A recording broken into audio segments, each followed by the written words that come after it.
Santo Ignacio de Loyola era un guerrero intrépido, listo para derramar su sangre por la gloria y el honor.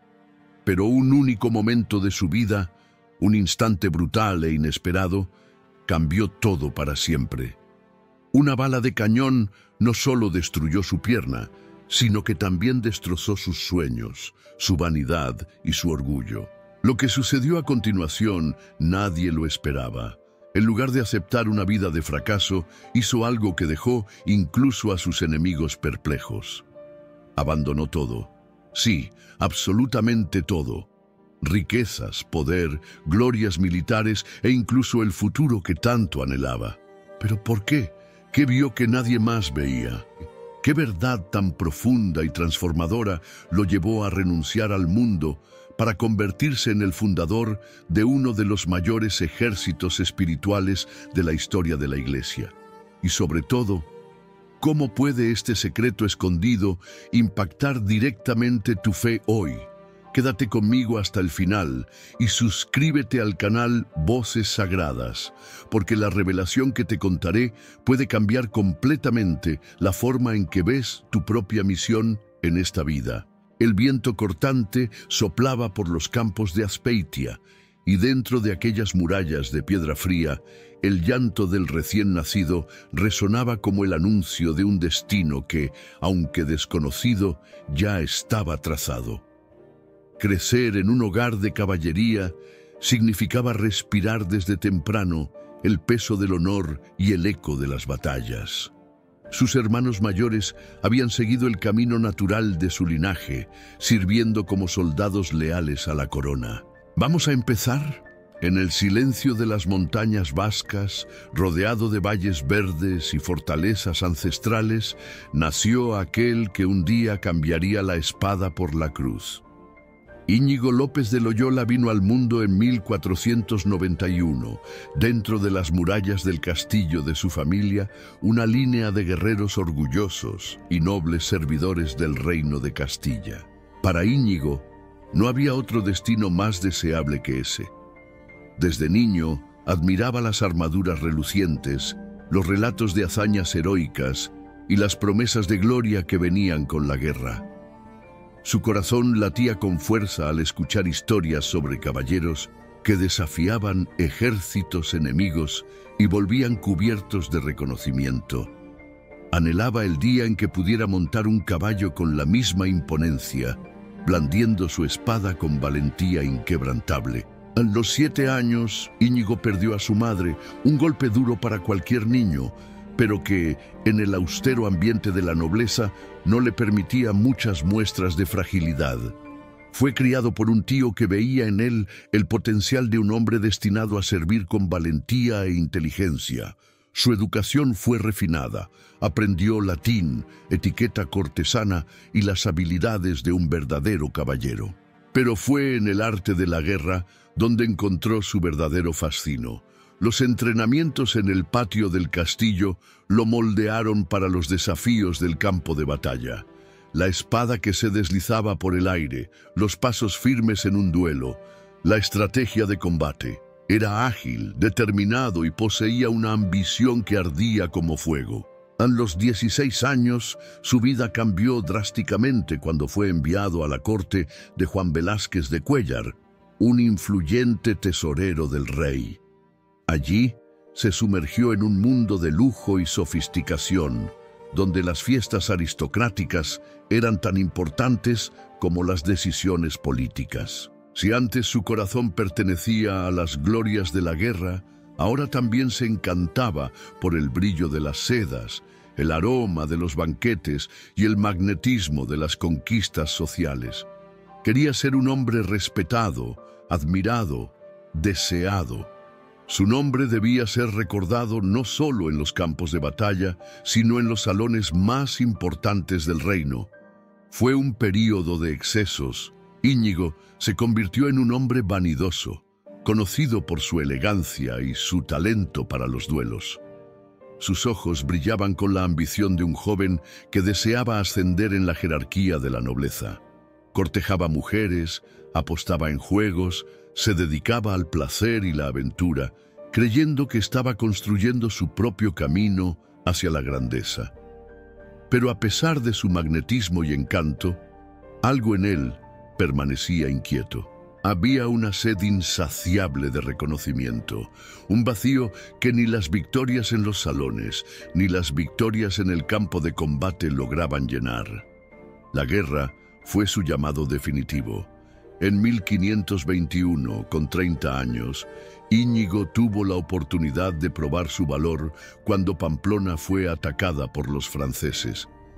La ciudad, que formaba parte del Reino de Navarra, era un territorio disputado, y los españoles estaban en clara desventaja. La mayoría de los oficiales, al ver que la derrota era inminente, quisieron retroceder, pero Íñigo se negó a huir. Convenció a los soldados de resistir, desafiando a un ejército mucho mayor. Para él, retroceder era un acto de cobardía impensable. La batalla fue intensa. El cielo gris cubría el campo de guerra como un presagio. Los truenos de las balas de cañón sacudían la tierra, mientras los gritos de los combatientes se mezclaban con el olor a sangre y pólvora.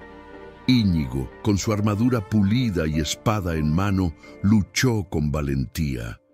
No era solo un comandante, sino un soldado dispuesto a dar la vida por el honor. Sus golpes eran precisos, su presencia imponente, pero en medio del caos del combate, el destino lo aguardaba con un golpe cruel. El estruendo de un cañón llenó el aire, y en un instante que parecía extenderse en eternidad, la bala impactó su pierna, destrozándola. El dolor fue lancinante. Íñigo cayó al suelo, su cuerpo siendo tomado por un letargo helado. La sangre manchaba su armadura y mientras la batalla continuaba a su alrededor, sentía su fuerza esfumándose. Por primera vez, el intrépido caballero conocía la impotencia. Él que siempre había creído ser el dueño de su propio destino, ahora estaba indefenso, a merced de los enemigos. Los franceses, impresionados con su valentía, decidieron no ejecutarlo. Respetando su coraje, trataron sus heridas y permitieron que lo llevaran de regreso a Loyola, pero su orgullo estaba herido de manera irreparable. Más que el dolor físico, era la humillación la que lo consumía. El que había soñado con una vida de gloria, ahora se veía postrado en una cama, incapaz de moverse sin sentir un dolor desgarrador. Su pierna había sido mal curada y para no quedar con deformidades, ordenó a los médicos que rompieran y reajustaran el hueso, soportando el suplicio sin anestesia. No aceptaría una cicatriz que le impidiera usar las elegantes botas que tanto admiraba. En los meses siguientes, entre fiebres y delirios, Íñigo de Loyola enfrentó su mayor batalla, la lucha contra sí mismo. Mientras convalecía, su mundo se redujo a la cama, a las paredes del castillo y a las pocas lecturas que le eran permitidas. Sin novelas de caballería a disposición, se vio obligado a leer los únicos libros disponibles, la vida de Cristo y las historias de los santos. Al principio, lo hizo por mero aburrimiento, sin ninguna intención de cambiar, pero algo inesperado comenzó a suceder. Página tras página, se encontró transportado a una realidad completamente diferente a la que siempre había conocido. Aquellos hombres y mujeres habían enfrentado privaciones, persecuciones y sufrimientos por algo mucho mayor que la propia gloria. No buscaban reconocimiento humano, sino la voluntad de Dios. Y así comenzó la transformación. Lentamente, Íñigo se dio cuenta de que la satisfacción pasajera de la fama y el placer nunca llenarían su alma. La inquietud que siempre había sentido ahora tenía un nombre, un llamado que aún no comprendía del todo. Comenzaba a ver que su vida no estaba perdida, solo redirigida. La guerra que siempre había querido luchar no era contra ejércitos terrenales, sino contra las propias pasiones que lo aprisionaban. Y esa batalla apenas comenzaba. La oscura habitación del castillo de Loyola estaba sumida en el silencio. Solo el sonido de la respiración pesada de Íñigo rompía la quietud de la noche. El olor de hierbas medicinales se mezclaba con el aire sofocante, mientras la luz temblorosa de las velas proyectaba sombras inquietas sobre las paredes de piedra. Su cuerpo aún cargaba los efectos del trauma de la guerra. Cada movimiento era una tortura. Cada cambio de posición hacía que el dolor desgarrara sus músculos como hojas invisibles. Pero algo dentro de él comenzaba a doler más que las heridas físicas. Un sentimiento profundo de derrota e inutilidad. Los meses de convalecencia se arrastraban como una prisión invisible. El caballero que antes empuñaba la espada con arrogancia, ahora no podía ni siquiera dar un paso sin apoyo. La impotencia lo consumía. El que siempre había creído que el destino estaba en sus manos, ahora veía su vida reducida a un lecho de enfermedad. Al principio, intentó distraerse con lo que le quedaba de la vanidad de antaño. Pidió un espejo y observó su propio rostro, buscando alguna semejanza con el hombre que había sido antes de la batalla de Pamplona. Pero lo que encontró no le trajo consuelo. El brillo de la juventud parecía opacado, la mirada perdida, como si la guerra hubiera llevado no solo su fuerza, sino también su propósito. La soledad de los días interminables se volvía insoportable. Sin los libros de caballería que tanto amaba, llenos de duelos, reyes y conquistas, solo le quedaban 2 volúmenes olvidados en la biblioteca de la casa: La vida de Cristo y La leyenda áurea, una recopilación sobre la vida de los santos. Al principio leyó por puro aburrimiento, sin gran interés, pero a medida que avanzaba en las páginas, un nuevo mundo se abría ante él. Un mundo donde la gloria no se conquistaba por la fuerza de la espada, sino por el sacrificio y la entrega absoluta a un ideal mucho mayor que cualquier reino terreno. Aquellas historias lo desarmaban. Francisco de Asís, que renunció a la riqueza para vivir en la más extrema pobreza. Domingo de Guzmán, que enfrentó los desafíos de la predicación con fervor indomable. San Benito, que fundó una orden basada en la disciplina y la oración. Eran hombres que habían enfrentado pruebas mucho mayores que la suya y, sin embargo, encontraron una alegría que él jamás había conocido. La inquietud comenzó a crecer dentro de él. ¿Qué había en esos santos que los hacía soportar privaciones tan grandes sin perder la paz? ¿Y por qué él, que había tenido todo, se sentía tan vacío? Fue entonces que se dio cuenta de algo perturbador. Cuando pensaba en su antigua vida de glorias, banquetes y conquistas amorosas, sentía un placer momentáneo, pero enseguida una profunda insatisfacción. Por otro lado, cuando imaginaba la vida de aquellos santos, un fuego diferente se encendía dentro de él. Era un sentimiento de paz que permanecía incluso después de cerrar el libro. Por primera vez, comenzó a cuestionarse si estaba persiguiendo lo que realmente importaba. Las noches eran las peores. El sueño tardaba en llegar y su mente era un campo de batalla donde 2 fuerzas opuestas duelaban sin cesar. En algunos momentos sentía un deseo casi irresistible de retomar su vida anterior, recuperar su fuerza y volver a la corte, donde podría reconquistar todo lo que había perdido. Pero entonces otra voz susurraba a su corazón: ¿y si hubiera algo más? ¿Y si la verdadera gloria no estuviera en los castillos y campos de guerra, sino en el servicio a Dios? Esa lucha interna se intensificaba cada día, una oscilación constante entre el mundo que conocía y el llamado que comenzaba a formarse dentro de él. El tiempo pasaba y Íñigo no podía ignorar lo que estaba sucediendo dentro de sí. La fiebre que antes consumía su cuerpo ahora parecía devorar su alma. Comenzó a rezar con más frecuencia, aunque aún no sabía cómo. Pasaba largas horas en silencio, tratando de entender lo que Dios quería de él. Y poco a poco comenzó a notar algo extraño. Su alma ya no ansiaba las mismas cosas. El joven noble que soñaba con fama y poder Ahora se veía fascinado por la idea de seguir los pasos de Cristo y de los santos. Era un cambio que jamás podría haber previsto. Cierto día, tomado por una resolución súbita, Íñigo tomó su decisión.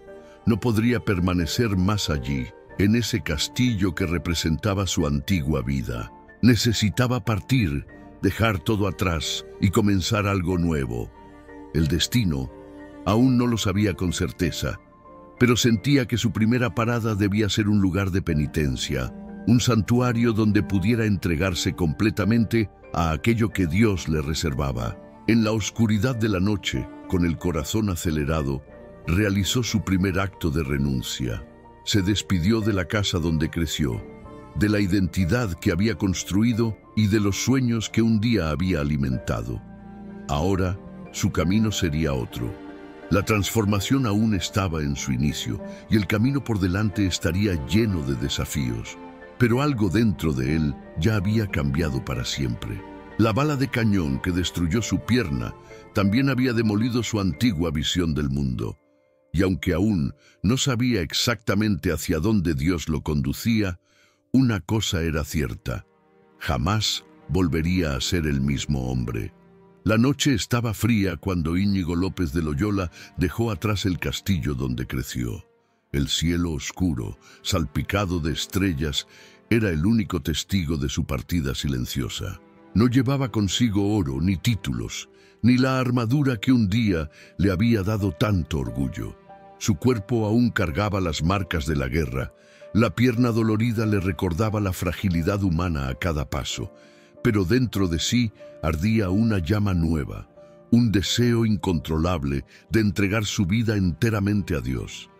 Su destino era Montserrat, un santuario mariano enclavado en las montañas de Cataluña.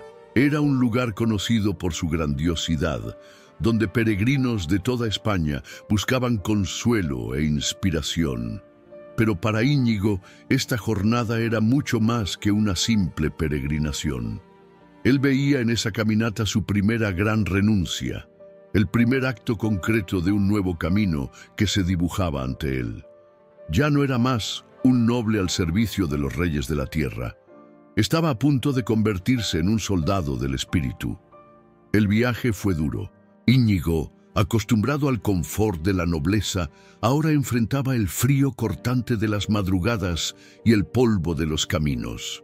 Sus ropas, aún finas y bien cortadas, contrastaban con su nueva realidad. No tenía certeza de cómo viviría de allí en adelante, pero había tomado una decisión. No volvería atrás. En cada aldehuela por donde pasaba, miradas curiosas se volvían hacia él. Para muchos, era solo otro caballero en busca de milagros. Pero nadie sabía que, dentro de ese hombre, se libraba una batalla mucho mayor que cualquier guerra que hubiera enfrentado. Cuando finalmente avistó Montserrat, Íñigo sintió que su corazón se aceleraba. El monasterio surgía imponente entre las montañas. Sus torres parecían tocar el cielo. Al cruzar el portón de piedra, se dio cuenta de que ese era el momento definitivo. Entró en la iglesia y se arrodilló ante la imagen de la Virgen Negra. El altar estaba iluminado por decenas de velas, cuyas llamas temblaban como si danzaran al ritmo de su respiración acelerada. El profundo silencio contrastaba con el torbellino de emociones dentro de él. Allí, en ese instante, sintió que era llamado a algo que iba más allá de lo que su mente podía comprender. Fue entonces cuando Íñigo hizo el gesto que sellaría su transformación. Retiró la espada, la misma que tantas veces había empuñado con orgullo en batallas, y la depositó ante el altar. Arrodillado, entregaba simbólicamente su antigua vida. Ya no era más el caballero de los campos de guerra. Su lucha ahora sería otra, una guerra que no se libraría contra ejércitos, sino contra todo aquello que lo alejaba de la verdadera grandeza. Junto a la espada, dejó también sus vestiduras nobles, cambiándolas por un sencillo traje de peregrino, tosco y desprovisto de cualquier signo de estatus. Era la renuncia completa de todo lo que había sido hasta entonces. Esa misma noche estuvo horas en oración, reviviendo mentalmente cada elección, cada error, cada momento que lo había traído hasta allí. Las campanas del monasterio sonaron a medianoche cuando finalmente se levantó, sintiéndose ligero como nunca antes. Al salir de la iglesia, el viento de la montaña sopló contra su rostro, como si la propia naturaleza reconociera el cambio que acababa de suceder dentro de él. Pero su jornada apenas comenzaba. De Montserrat siguió hacia Manresa, un pequeño pueblo a orillas del río Cardoner. Allí pretendía permanecer por algún tiempo, viviendo en penitencia y oración. Lo que no sabía era que ese período se convertiría en una de las fases más desafiadoras de su vida. Tan pronto como llegó, encontró refugio en una pequeña cueva en las afueras de la ciudad. Era un espacio oscuro y húmedo, nada parecido a los salones lujosos a los que estaba acostumbrado. Pero para Íñigo, eso era un refugio, un lugar donde podría dedicarse enteramente a su nueva vida. Los días en Manresa no fueron fáciles. Decidió adoptar un régimen severo de penitencia, ayunando hasta el límite de sus fuerzas. Su apariencia comenzó a cambiar. El hombre que antes exhibía vestiduras finas y postura imponente, ahora parecía un mendigo, con la ropa desgastada y la mirada marcada por el cansancio. Pero lo que más le pesaba no era el hambre ni el dolor físico, era el conflicto interno que se intensificaba cada día.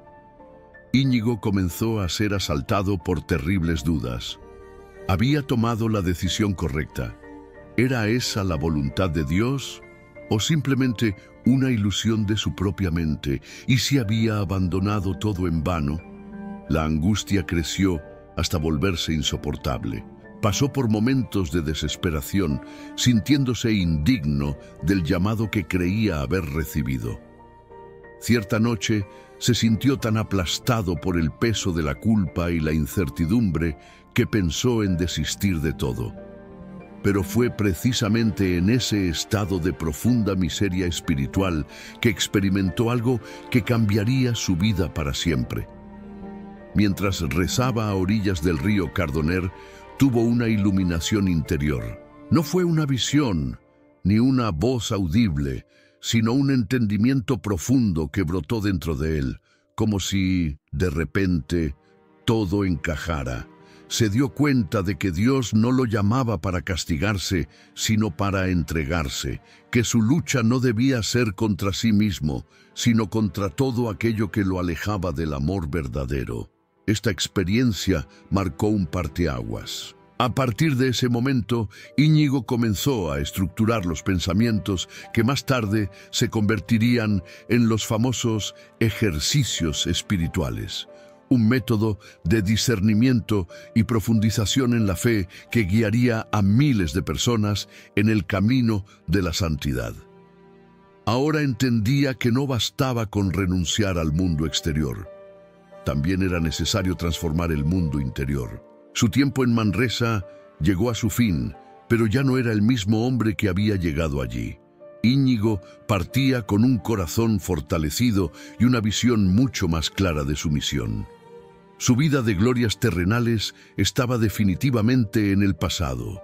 Lo que le aguardaba de ahí en adelante era una nueva batalla, una lucha por la salvación de las almas, comenzando por la suya propia. Y esta vez estaba listo. La cueva en Manresa era húmeda y oscura. El olor a tierra fría se mezclaba con el suave aroma del río Cardoner, que corría silencioso en las cercanías. Durante meses, Íñigo vivió allí, en una soledad casi completa, entregado a rigurosos ayunos y largas horas de oración. La piel, alguna vez vigorosa, ahora estaba pálida y marcada por el cansancio. El cuerpo, debilitado por las privaciones, apenas soportaba la rutina de vigilias extenuantes. Pero nada se comparaba a lo que sucedía dentro de él. Su alma, antes inquieta y ansiosa por glorias mundanas, ahora atravesaba tempestades que desafiaban todo lo que creía saber sobre Dios, sobre sí mismo y sobre el camino que debía seguir. El periodo en Manresa fue un verdadero desierto espiritual. Al principio, Íñigo sentía un ardor fervoroso, creyendo que podría alcanzar la santidad solo por la dureza de la penitencia. Pasaba noches sin dormir, arrodillado sobre el suelo de piedra, rezando hasta que sus fuerzas lo abandonaran. Pero con el tiempo, algo comenzó a cambiar. En lugar de la paz que esperaba encontrar, fue tomado por una oscuridad abrumadora. Pensamientos atormentadores lo asolaban. Se sentía indigno, impuro, incapaz de agradar a Dios. Cada error de su pasado regresaba con una fuerza aplastante. El caballero que un día soñara con honores, ahora se sentía menor que el polvo del camino. La tentación del desespero fue una de las pruebas más crueles. Durante días y noches luchó contra el pensamiento de que nunca sería perdonado, de que su conversión era un engaño, un capricho de su mente debilitada. El enemigo, sutil e implacable, le susurraba que jamás lograría ser un verdadero seguidor de Cristo, que su alma estaba condenada desde el principio. Llegó a un punto tan profundo de angustia que por un instante pensó en acabar con todo. Pero en el preciso momento en que estuvo a punto de sucumbir al desespero, un hilo de luz atravesó su oscuridad. Fue en el lecho del río Cardoner que la transformación ocurrió. Cierto día, tras una noche de tormento, Íñigo se arrastró hacia la orilla, exhausto, sin más fuerzas para luchar contra sí mismo. El viento soplaba suave y las aguas reflejaban el cielo límpido. Entonces, algo inesperado sucedió. Una paz repentina envolvió su corazón. No fue un éxtasis arrebatador, no hubo voces celestiales ni visiones sobrenaturales. Fue un entendimiento silencioso, profundo, como si un velo hubiera sido retirado de sus ojos. Por primera vez comprendió que Dios no exigía de él sacrificios extremos, sino una entrega sincera, una confianza absoluta.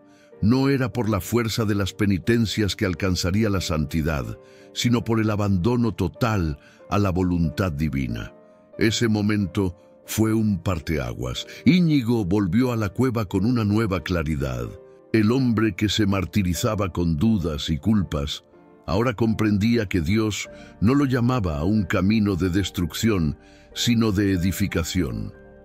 A partir de esa experiencia, comenzó a escribir los primeros esbozos de lo que más tarde se convertiría en los ejercicios espirituales, un método de oración y discernimiento que ayudaría a incontables almas a encontrar el verdadero camino de la fe.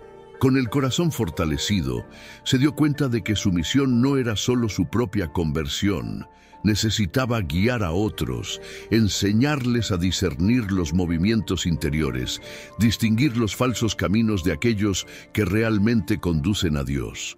Los meses de soledad lo habían preparado para algo mucho mayor de lo que imaginaba, pero su viaje aún estaba lejos de terminar.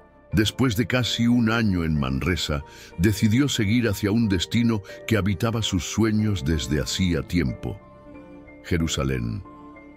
Quería caminar por los mismos lugares que Cristo había pisado, ver con sus propios ojos la tierra donde la salvación de la humanidad había sido conquistada. Con esta nueva convicción en el corazón, partió de Manresa, dejando atrás la cueva, que había sido testigo de su mayor batalla interior. Ahora era un peregrino, no solo en cuerpo, sino también en alma. El puerto de Barcelona hervía con el movimiento de comerciantes, marineros y peregrinos provenientes de todas partes de Europa. El olor salado del mar se mezclaba con el aroma de pescado fresco y especias venidas de Oriente. Entre los viajeros apresurados que se preparaban para embarcar, un hombre de vestiduras simples, apoyado en un bastón de madera, Observaba la inmensidad del mar con una mirada cargada de determinación. Era Íñigo de Loyola, ahora un peregrino de alma y cuerpo, que dejaba atrás su vida en Manresa para seguir un llamado que ardía dentro de él: pisar la Tierra Santa. Su corazón se aceleraba al pensar en lo que le esperaba. La idea de caminar por los mismos caminos que Cristo había recorrido, de ver con sus propios ojos los lugares donde la historia de la salvación se había desarrollado, era para él un sueño de devoción. Pero el viaje sería largo e incierto. Con pocos recursos y ninguna garantía de éxito, confiaba solo en la providencia divina. El barco zarpó bajo un cielo azul y pronto las aguas del Mediterráneo se convirtieron en su nuevo escenario de prueba. El viaje fue duro. El balanceo constante del barco hacía que los pasajeros se enfermaran, y el aire pesado de las cabinas volvía el ambiente sofocante. Las noches eran frías y el viento cortante recordaba a todos que estaban a merced de los caprichos del mar. Íñigo soportaba todo con paciencia, como si cada incomodidad fuera una pequeña penitencia a ofrecer. Pasaba horas en oración, contemplando el horizonte infinito mientras la embarcación avanzaba lentamente rumbo a Italia, su primera parada antes del destino final. Al llegar a Roma, sintió la grandiosidad de la ciudad eterna.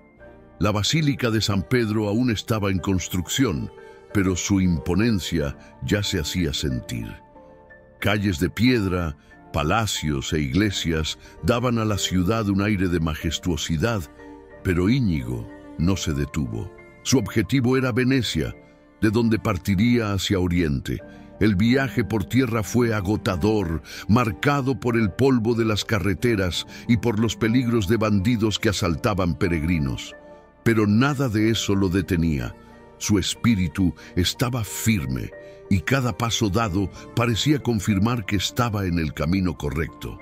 En Venecia logró embarcarse rumbo al tan anhelado destino, Jerusalén. Cuando, tras semanas en el mar, avistó a lo lejos las colinas de la ciudad sagrada, sintió que su corazón casi saltaba del pecho. Al desembarcar, sus pies tocaron el suelo donde Cristo había vivido, muerto y resucitado. Fue tomado por una emoción que las palabras no podían describir. Cada piedra, cada ruina, cada camino parecía cargado de una presencia invisible, pero palpable. Su primera parada fue el Santo Sepulcro. Al entrar en la iglesia, el silencio sagrado lo envolvió. Cayó de rodillas ante el lugar donde el cuerpo de Cristo había sido depositado. Lágrimas brotaron de sus ojos y por primera vez en mucho tiempo se sintió completamente en casa.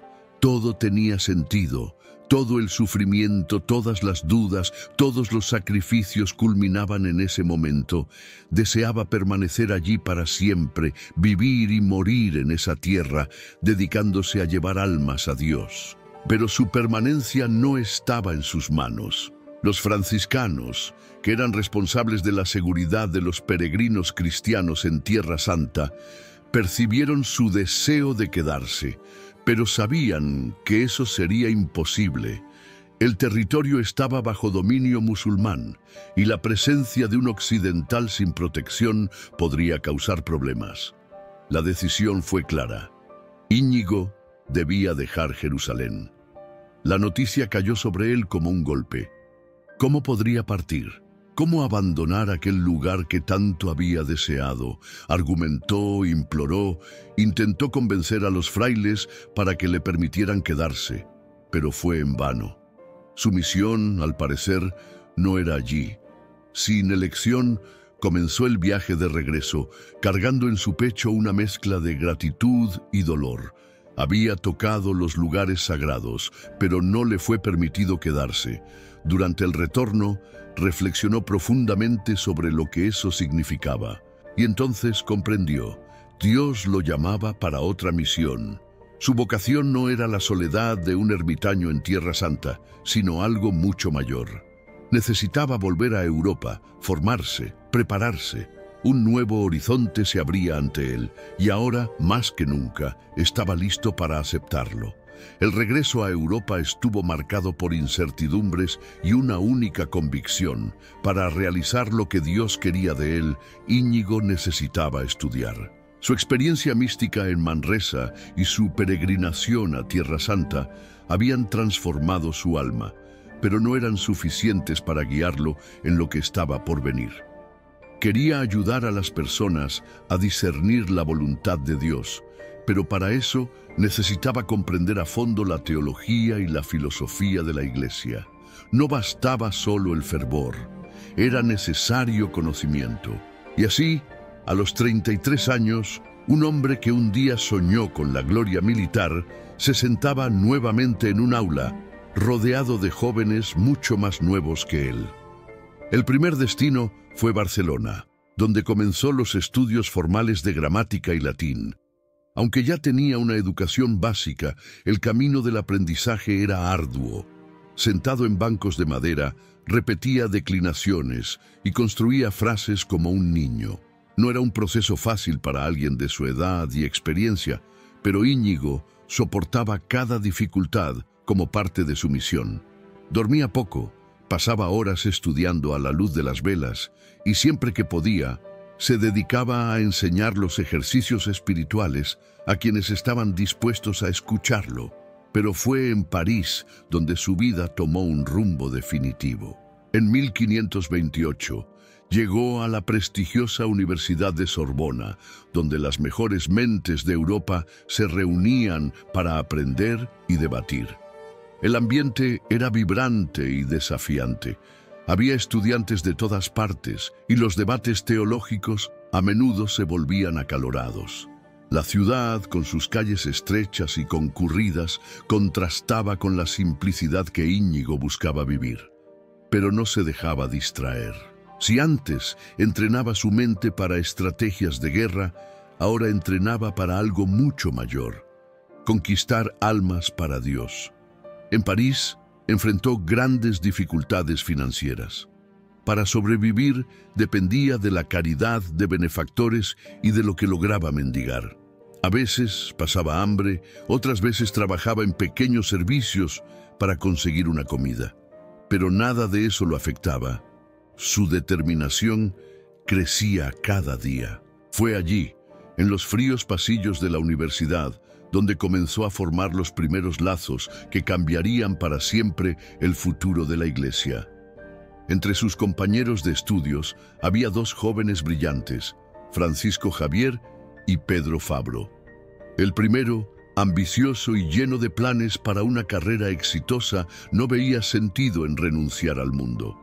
El segundo, humilde y devoto, estaba en busca de algo mayor. Íñigo se dio cuenta de que necesitaba conquistarlos no por el discurso, sino por el ejemplo.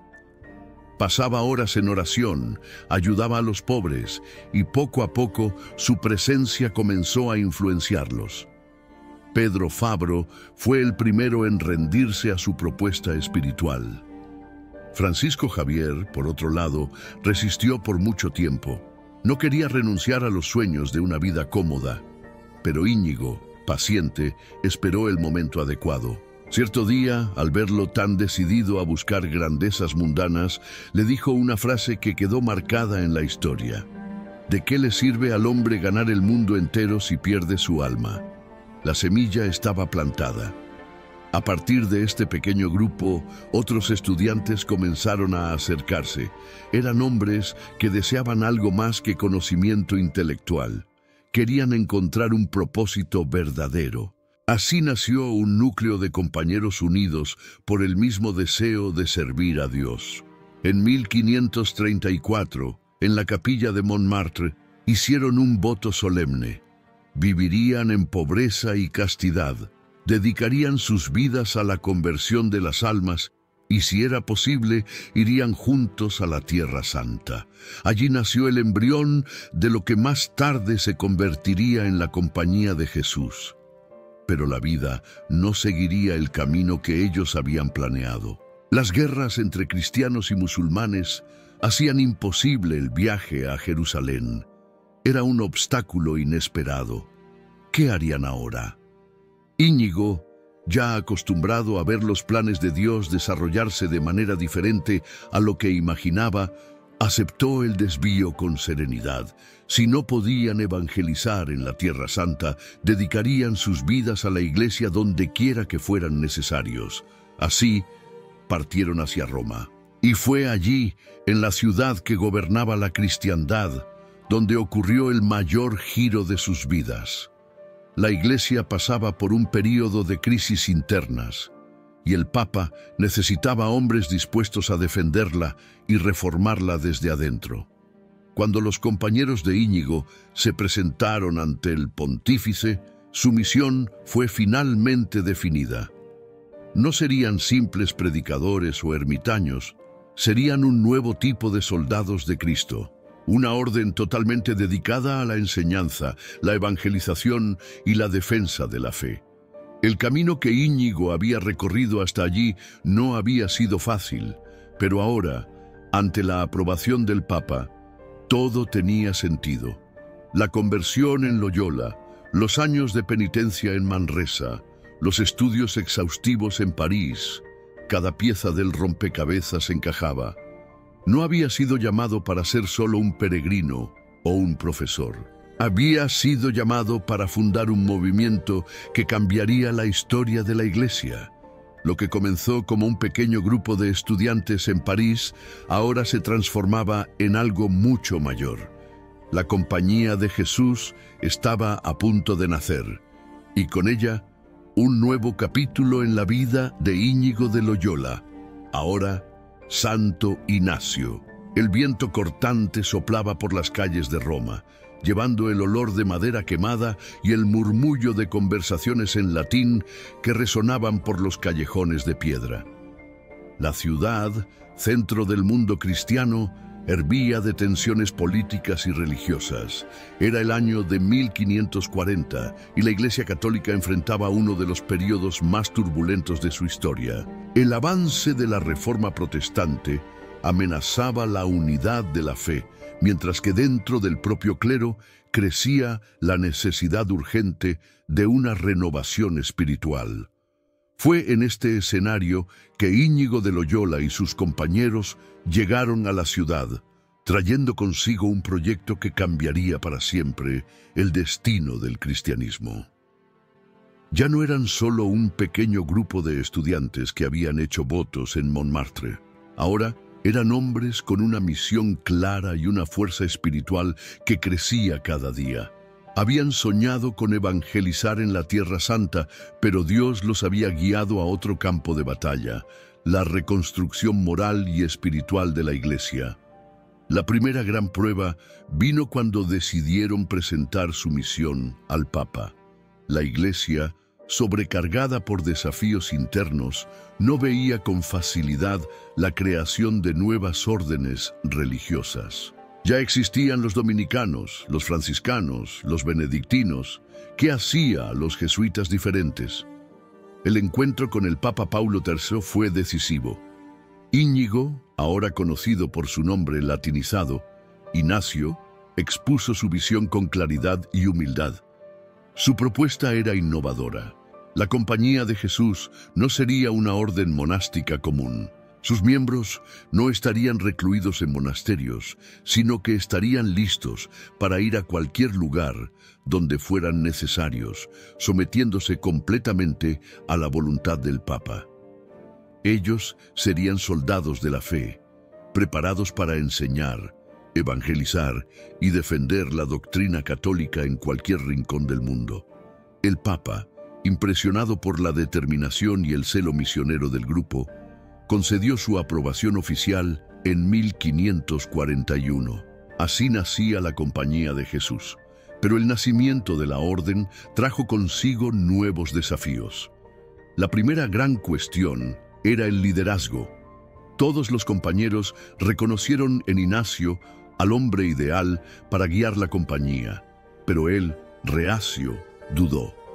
Durante años, su camino había sido el de la obediencia y el servicio, y ahora le pedían que asumiera el peso de comandar una organización que crecía rápidamente. Tras oraciones y discernimiento, Aceptó la responsabilidad. Fue elegido el primer superior general de la Compañía de Jesús, y con ello se inició un nuevo capítulo de su vida. El liderazgo de Ignacio no estuvo marcado por el poder, sino por el servicio. Organizó la estructura interna de la orden con una disciplina impecable, estableciendo reglas claras sobre la formación de los jesuitas. Cada miembro debería pasar años de estudio riguroso, preparándose intelectual y espiritualmente para su misión. La educación se convirtió en uno de los pilares de la compañía, pues Ignacio sabía que la mejor forma de defender la fe era con conocimiento y argumentación sólida. En pocos años, los jesuitas estaban fundando colegios y universidades por toda Europa, convirtiéndose en referencia en enseñanza y formación cristiana. Mientras tanto, la misión de la compañía se expandía más allá de las fronteras europeas. Francisco Javier, aquel joven ambicioso que al principio había resistido al llamado, ahora era uno de los misioneros más ardorosos de la nueva orden. Ignacio lo envió hacia Oriente, y en poco tiempo Javier ya evangelizaba en India, Japón, y soñaba con llegar hasta China. Otros jesuitas fueron a las Américas, enseñando y convirtiendo pueblos indígenas. La compañía crecía a una velocidad impresionante, pero eso también trajo adversarios.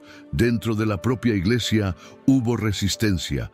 Muchos veían con desconfianza una orden que no se encerraba en monasterios y que poseía una obediencia absoluta al Papa. La rigidez de la formación jesuita y su compromiso con la verdad a menudo pusieron a sus miembros en conflicto con figuras poderosas. Pero Ignacio se mantuvo firme. No buscaba popularidad, solo fidelidad al llamado de Dios. En medio de ese crecimiento, su vida se volvió cada vez más reclusa. Instalado en Roma, se dedicaba al gobierno de la compañía y a la redacción de las constituciones, el documento que definiría los principios que guiarían a los jesuitas a lo largo de los siglos siguientes. Su oficina era modesta, casi sin muebles. Pasaba horas allí, escribiendo y rezando, respondiendo cartas de misioneros esparcidos por el mundo. Cada nueva carta que llegaba era un testimonio vivo de cómo Dios estaba conduciendo su obra. Pero los años de esfuerzo comenzaron a cobrar su precio. Su salud, ya debilitada por las privaciones de la juventud, se debilitaba rápidamente. Los dolores en el estómago se volvieron constantes y los médicos poco podían hacer. Aún así, Ignacio no redujo su ritmo. Hasta sus últimos días permaneció dedicado a la misión que Dios le había confiado, conduciendo la compañía con la misma determinación de siempre. En 1556 sintió que su tiempo en la tierra se acercaba a su fin.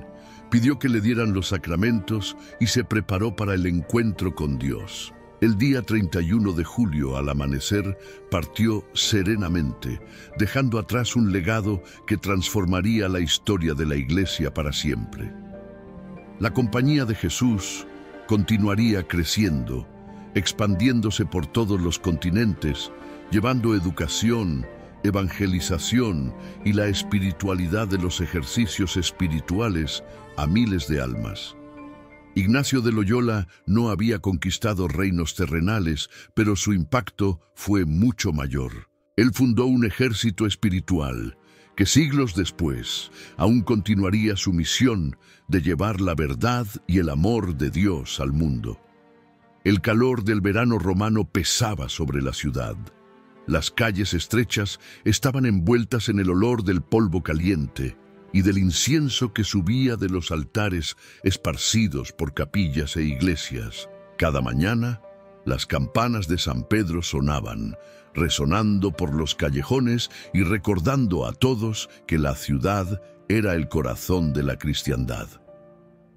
En el centro de este gran escenario, un hombre delgado, de mirada penetrante y rasgos marcados por el tiempo, dedicaba sus últimos años a consolidar la obra que Dios le había confiado. Ignacio de Loyola, ahora superior general de la Compañía de Jesús, ya no recorría los caminos como antes, sino que gobernaba un ejército de misioneros que esparcía la fe por los 4 rincones del mundo. Su tiempo se dividía entre cartas, encuentros y la redacción de las constituciones de la compañía. La pequeña celda donde vivía en la casa profesa de Roma era simple, casi espartana. Un crucifijo colgaba sobre la pared y su escritorio estaba siempre repleto de correspondencias venidas de lejos. Cartas de Francisco Javier relatando sus conquistas espirituales en Japón. Relatos de jesuitas que exploraban las selvas de América del Sur.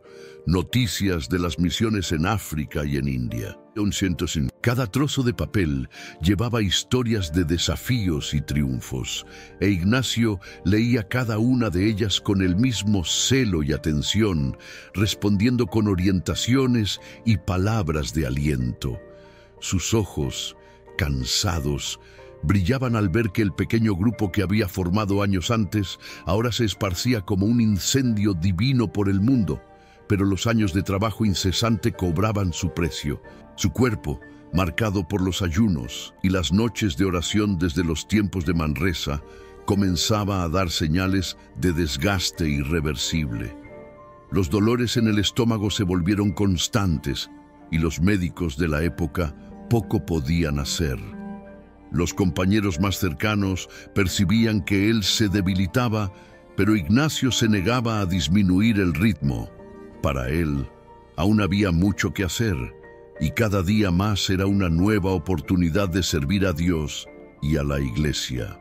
A pesar de su salud debilitada, su mente permanecía afilada.